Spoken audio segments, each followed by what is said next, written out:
বলতেছেন অত্যন্ত গুরুত্বপূর্ণ। আর একটা জিনিস মাথায় রাখতে হবে, ভয় রাখা যাবে না ভিতরে। আপনাদেরকে অনেকজন অনেক রকম কথা বলবে, সেইটার মোকাবেলা করতে হবে, করেই ময়দানে টিকে থাকতে হবে। এই যুদ্ধে আমরা নেমেছি, এই যুদ্ধ থেকে ফিরে আসার কোনো সুযোগ নেই।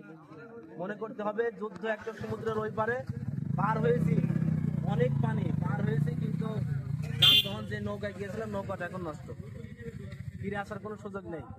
আমাদের যুদ্ধ করেই বিজয় লাভ করা ছাড়া আর কোনো উপায় নেই, হয় মৃত্যু নাই বিজয়।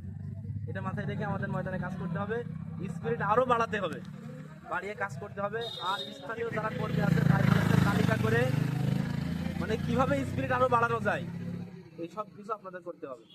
ময়দানের শেষ মুহূর্ত পর্যন্ত, একেবারে বিজয় না হওয়া পর্যন্ত আমরা ময়দানে এইভাবেই থাকবো ইনশাআল্লাহ। আল্লাহ তাআলা আমাদের সকলকে রুহুল আমিন ভাইয়ের পক্ষে, জামাত ইসলামের পক্ষে, এই দেশ গড়ার পক্ষে কাজ করা তৌফিক দান করুক। সকলে বলতে আল্লাহুম্মা আমিন। সকলের